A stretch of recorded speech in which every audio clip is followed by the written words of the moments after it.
Good morning friends, কেমন আছো তোমরা সবাই? Welcome to Ananya's blog. আর আমি হলাম তোমাদের বন্ধু অনন্যা। তো এই দেখো, তোমাদের দাদা দেখো কি করেছে, সকাল সকাল এক ব্যাগ মাছ মাংস নিয়ে এসে হাজির করেছে। তো তোমরা নিশ্চয়ই ভাবছো যে এত মাছ মাংস নিয়ে আসার কারণ কি।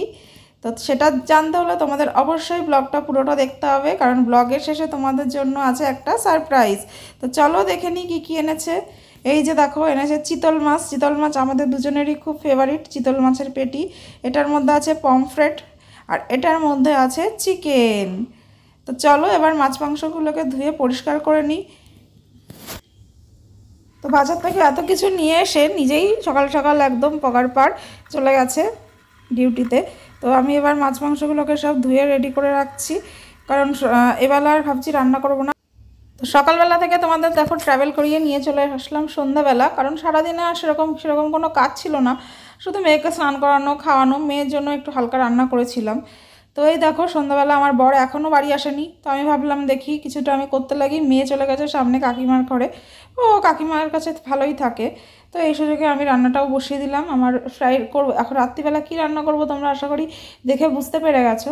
রাত্রে হবে ফ্রাইড রাইস আর চিলি চিকেন, আর পমফ্রেটটাও কিছু একটা করব।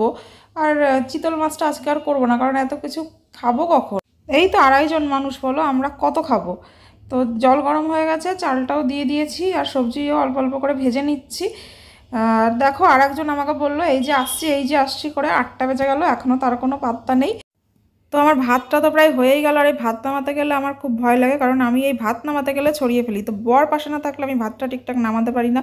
তো ভাত নামানোর আগে আমার বর চলেই এসে ফ্রেশ হয়ে চলে এসছে বউয়ের ভাত নামানো দেখতে। তো যাই হোক, এবার আমি চিকেনটা ম্যারিনেট করে নেব। চিকেনটা ম্যারিনেট করে এবার যেটা করব, পমফ্রেটটাকেও একটু ম্যারিনেট করে নেবো। আর পমফ্রেটটাকে আমি দই, সর্ষের তেল, আদা রসুনের রস, শুকনো লঙ্কার গুঁড়ো আর মিট মশলা এবং একটু কাসৌরি মেথি দিয়ে সুন্দর করে ম্যারিনেট করে ফ্রিজে রেখে দেবো। আর এইদিকে আমার কড়াই বসে গেছে, কড়াইতে এবার আমি চিকেনগুলো সুন্দর করে ভেজে নেব। আর এইদিকে আমার ভাতটাও তৈরি করে নিতে হবে, কারণ আমরা দেরি করে খেলেও পাশের ঘরের কাকিমারা এবং আরেকটা পাশের ঘরে দাদা দিদি আছে, তারা তাড়াতাড়ি খায়, তো তাদেরকে তাড়াতাড়ি করে খাবারটা দিয়ে দিতে হবে। তো যার জন্য এই যে দেখো আমি দুই দিকে কাজ চালাচ্ছি, এদিকে ফ্রাইড রাইসটাও বানিয়ে নিচ্ছি, ওদিকে আমার চিকেনগুলোও ভাজা শুরু করে দিয়েছি। তো এত বড় গামলায় আমরা একা খাবো না, সেটা তোমরা দেখে বুঝতেই পেরেছো।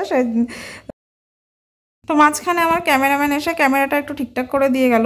আর এদিকে আমার পাকোড়া ভাজাও 1 রাউন্ড হয়ে গেছে, তো আমার বর এসে একটা দুটো পাকোড়া নিয়ে গেল। মেয়েকে তার বাবা 7 করে একটা পাকোড়া দিল, মেয়ে সেটা ছুঁড়ে পাশে দাদু ঠাম্মির ঘরে পাঠিয়ে দিল। আর এইদিকে দেখো আমার কড়াইটা অত্যাধিক পুড়ে গেছে, ওই জন্য কড়াইটা আমি চেঞ্জ করে নিলাম, তাড়াহুড়ো করতে গিয়ে আমার কড়াইটা পুড়ে গেল। তো তোমাদের একটা গুড নিউজ দিতে ভুলে গেছি। আর এই আজকে বিশেষ দিনে আমার কাজের মাসি আমাকে ছেড়ে চলে গেছে। মানে আর কি, আমার কাজ ছেড়ে চলে গেছে, কারণ তার সাথে আমার টাইমের অ্যাডজাস্ট হচ্ছিল না। তার ইচ্ছা সে 11টায় এসে কাজ করে বাড়ি চলে যাবে, কিন্তু 11টায় আসলে আমার কোনোভাবেই সম্ভব না। দেখো আমার মেয়ে সকাল সকাল উঠতে চায় না, তো এত দেরি করে ওঠে, তারপরে তাকে খাইয়ে দাইয়ে রেডি করে আমার প্রায় 11টাই বেজে যায়। তো আমি তাহলে দুপুরের রান্না কখন করব বলো? তো যার জন্য মাসিকে বললাম, মাসি তুমি দেখো 12টার পরে আসতে পারলে আসো, না হলে তুমি টাটা করো, কারণ আমার কিচ্ছু করার নেই। আমার যদি উপায় থাকতো আমি অবশ্যই তোমায় রেখে দিতাম, কারণ মাসি খুব ভালো কাজ করতো। তো যাই হোক, আবার নতুন মাসি খোঁজ করতে হবে। আর এই দিকে দেখো আমার মা ফোন করে এখন উইশ করছে, তো উইশ করতে গিয়ে আমার কাছে তো বকা ঝকা খেলো। এখন রাত 9টার সময় তিনি এসেছেন উইশ করতে, তো আমি তাহলে রাগ করবো না কেন? কিন্তু মারও তো আর মনে থাকে না, না মারও বাড়িতে নানান কাজ থাকে। তো যাই হোক, মার ওপরে রাগ করবো না তো কার ওপরে রাগ করবো? একটাই তো আছে আমার রাগ করার জায়গা, কারণ মেয়ের ওপরে রাগ করা তো যাবেই না। আর মেয়ের বাবার ওপরে রাগ করলে মেয়ের বাবা উল্টে আমার ওপরে রাগ দেখায়। তো যাই হোক, এবার মাকে বললাম, মা ফোনটা রাখো, কারণ এক হাতে আমি আর পাচ্ছি না। তো মা ফোনটা এবার রেখে দিল। তো এবার আমার চিলি চিকেনটাও রেডি, এবার ওদের খাবারটা দিতে হবে। আর এই দেখো, তো এই যে 2 ঘরের খাবার 2 প্লেটে গুছিয়ে নিচ্ছি। তো আমি যাব না, আমার বরকে দিয়েই পাঠিয়ে দেবো, কারণ এই অবস্থায় আমি কারোর ঘরে যাব না এখন, পুরো ঘেবেনে একসা। তো মিষ্টিটা বরকে বললাম যে তুমি দাও, গুছিয়ে দাও, আর আমি ফ্রাইড রাইস আর চিলি চিকেনটা তুলে দিলাম। আর পমফ্রেটটা এখনও রেডি হয়নি, পমফ্রেটটা পরেই করবো, ওটা আমার বর 2 পিসই এনেছে, ওই জন্য ওটা আমরা দুজনই খাবো চুপি চুপি। দেখো আমরা কি স্বার্থপর। তো যাই হোক, ওটা একটু পরে করছি। তো এবার এগুলো দিয়ে আসা হয়ে গেল, আমি এবার রান্নাঘরটা একটুখানি গুছিয়েও নেব, আর সাথে সাথে পমফ্রেটটাও এবার রেডি করে নেব। তো এই যে আমার সেই ম্যারিনেটেড পমফ্রেট এবার যাচ্ছে গ্রিল হতে। তো এটা আমি এবার মাইক্রো ওভেনের মধ্যে দিয়ে দেব, দিয়ে আমি টাইমারটা সেট করে এটা বসিয়ে দেব। আর এটা আমার বেশিক্ষণ লাগবে না, এই আধা ঘন্টার মধ্যে হয়ে যাবে। এপিট ওপিট করে আধা ঘন্টার মধ্যে এটা আমার রেডি হয়ে যাবে। তো চলো এবার টেবিলটা সুন্দর করে গুছিয়ে নিই।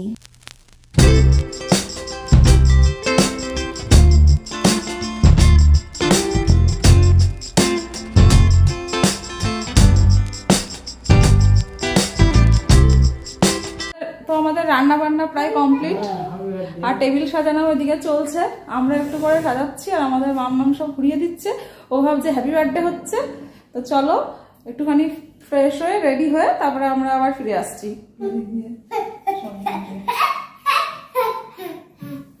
এটা চলছে না।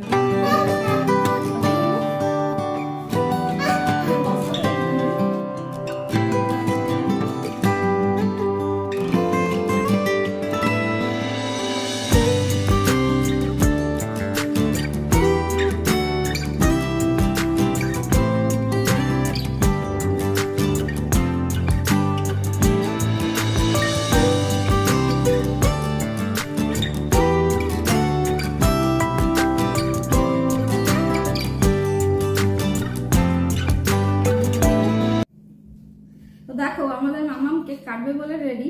তো তোমরা সকাল থেকে দেখছো এত আয়োজন, তো কি উপলক্ষে আমাদের এত আয়োজন সেটা তো তোমরা কেউ আইডিয়া করতে পেরেছো কিনা জানি না। সেটা হচ্ছে আজকে হচ্ছে আমাদের দাঁড়া বলতে দে বিবাহ বার্ষিকী। কততম বিবাহ বার্ষিকী? 6তম। তো সেই উপলক্ষে আজকে আমরা ক্যান্ডেল লাইট ডিনার করছি। তো আমরা এখন আমাদের কেকটা কাটবো। কেকটা কাটবো, চলো এখন হ্যাপি বার্থডে সং গাইবো আমরা। Happy birthday to you, happy birthday to you, happy birthday dear Mammam, happy birthday to you.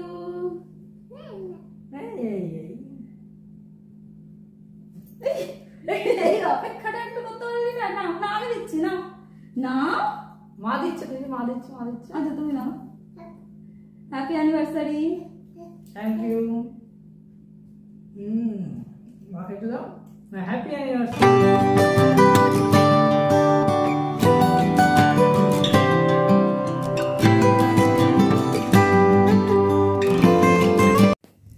তো কেক কাটা আমাদের কমপ্লিট, আর এবার আমরা খাবারটা সার্ভ করে নেব।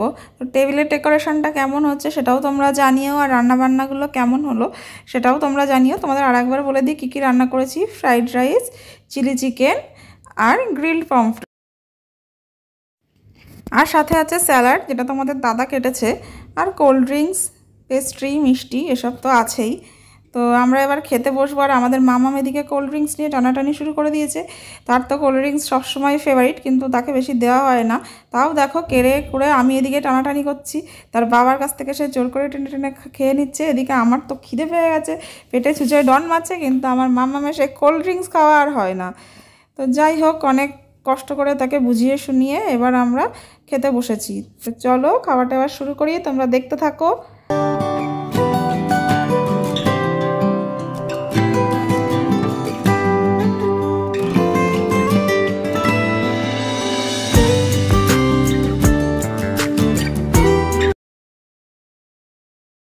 আমাদের খাওয়া দাওয়া কমপ্লিট, এবার কিছুক্ষণ বসে গল্প করবো।